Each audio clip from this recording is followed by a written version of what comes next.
खुलुमबाय बे समाव बडोलेण्ड इंखं टेलिभिजननि स्टुडिय'आव आं सति बसुमतारी। दिनैनि गाहाय रादाबफोराव दं।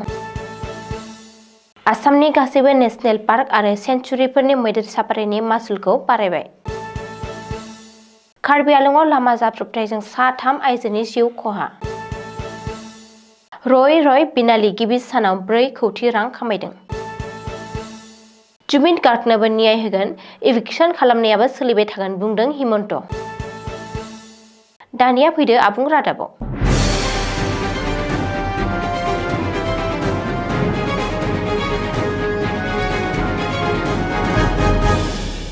आसाम सोरखारा रायजोनि गासैबो नेशनेल पार्क आरो वाइल्डलाइफ सेंचुरिफोरनि मैदेर साफारिनि मासुलखौ बारायना होबाय।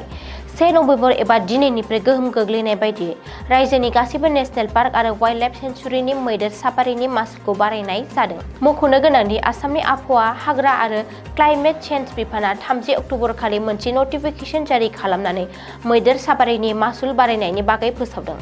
10 बोसोर सिगां 2015 मायथाइनि 30 अक्ट'बराव फोसावनाय मोनसे फोसावथायनि खावसे बाहागोखौ सोदांनानै बे बिथांखिखौ लानाय जादों। गोदानै फोसावजानाय रेट बायदियै दानिफ्राय भारतारि दावबायारिफ्रा मैदेर साफारिनि थाखाय साफायाव 1200 रां होनांसिगोन। सिगाङाव बिनि मासुलआ 750 रांमोन आरो गुबुन हादरनि दावबायारिफ्रा गोजाम मासुल 1250 रांनि सोलाय 2000 रां होनांगोन। फोसावथायाव फोसावनाय जादों दि आपडेट खालामनाय मासुलआ रायजोनि गासैबो माहारियारि पार्क आरो वाइल्डलाइफ सेंचुरिफोराव बाहायजागोन जाय मैदेर साफारिनि सिबिथाय होयो। सोनाब कार्बि आंलं जिल्लायाव गिख्रंथाव लामा जाब्रबथाय। बे गिख्रंथाव लामा जाब्रबथायाव 3 आइजोआ जाथायसालियावनो जिउ गोमायो।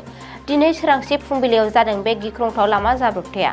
सुलुङाव फोरमायथिनाय बायदिब्ला तिवा लांखं फोरबोआव बाहागो लानानै गिदिंबोफिननाय समावनो AS01C6664 मेक्स पिकआप गारिया कन्ट्रल गोमानानै गिख्रंथाव जाब्रबथायाव मोगा-मोगि जायो। बे जाब्रबथायाव 3 आइजोआ जाथायसालियावनो जिउ गोमायो आरो गुबुन 13 दावबायारिफ्रा गोब्राब जखम जायो। जाब्रबथायाव जिउ गोमानाय आइजोफोरखौ फारियै मणि आंसा, कुलाबारि माला आरो सिलुनि आंसा होननानै सिनायथिनो हानाय जादों। रिपर्ट बायदिब्ला जखम जानाय दावबायारिफोरखौ देहा फाहामसालियाव फाहामथाय होगासिनो दं। ओरैहाय बे जाब्रबथायनि बागै खौरां मोननायनि उनावनो जायगानि पुलिसआ जाथायसालियाव थांनानै जिउ गोमानाय आइजोफोरखौ बोखांहैयो आरो पस्टमर्टम आनजाद खालामनो दैथायहरो। आसामनि हार्टथ्रब जुबिन गार्गनि जोबथा सावथुन रय बिनालिया दिनै 2थि सान।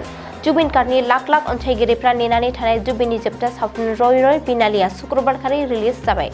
सोमोनांथाव रुंसारि जानायनि उनाव जुबिन गार्गनि जोबथा सावथुनखौ शुक्रबारखालि रिलिज खालामनाय जायो आरो रय बिनालिखौ आसाम बियासा जोबोरैनो अनसायदोंमोन। सुलुङाव फोरमायथिनाय बायदिब्ला रय बिनालि सावथुना गिबि सानखालिनो 4 कौटि रां खामायदों। दिनै 2थि सानावबो रय बिनालि नायनो थाखाय जुबिननि अनसायगिरिफ्रा थियेटारफोरनि मोखाङाव लाइन लादों। हार्टथ्रब जुबिन गार्गखौ नायनो थाखाय अनसायगिरिफ्रा लैहोर ओंखारबोदों।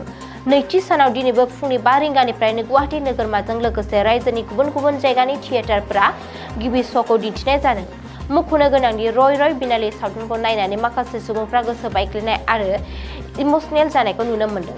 हादरनि राजथावनि दिल्ली थियेटारावबो दिन्थिनाय जादों रय बिनालिखौ। रायजोआव फिन इभिक्सन खालामनाय जागोन। आयेन बेरेखायै दखल खालामनानै थानाय सुबुंफोरनि हेंथायै फिन इभिक्सन खालामनाय जागोन। सन्देह गोनां सुबुंफोरनि न'आव फिन बुलडजार सालायगोना रोखा। बेनि इसाराखौ होदों गिबि मन्थ्रि डक्टर हिमन्त बिश्व शर्माया। मख'नो गोनांदि जुबिन गार्गनि न्यायआ फारसेथिं आरो आयेन बेरेखायै दखल खालामनायनि हेंथायै इभिक्सन खालामनाय गुबुन फारसेथिं। आं आसामनि गिबि मन्थ्रि जाना थानाय समसिम मिया मुस्लिमफोरजों दावहायाव सोलिबाय थागोन। जुबिन गार्गआ जिउ गोमानायनि उनाव मियाफोरा इभिक्सन खालामनायनिफ्राय बारग'बाय। बे नङा, रायजोआव इभिक्सन खालामनाया सोलिबाय थागोन। बन्द जाया इभिक्सन खालामनाया एबा होखारनाया होननानै खौरांगिरिफोरजों मोगा-मोगियाव बुंदों गिबि मन्थ्रि डक्टर हिमन्त बिश्व शर्माया। मख'नो गोनांदि रायजोआव फिन गेदेर इभिक्सन खालामनाया जागोन इसारा होननानै इभिक्सन खालामनायनिफ्राय आयेन बेरेखायै दखल खालामग्रा सासेबो सुबुङा बारग'नाय नङा। जुबिन गार्गनोबो न्याय होगोन आरो आयेन बेरेखायै हाबसनफैनाय मिया मुस्लिमफोरखौबो होखारगोन होननानै डक्टर हिमन्त बिश्व शर्माया रोखा रावजों बुंदों। दिनैनि रादाबा एसेनोसै, गोजोन्थों।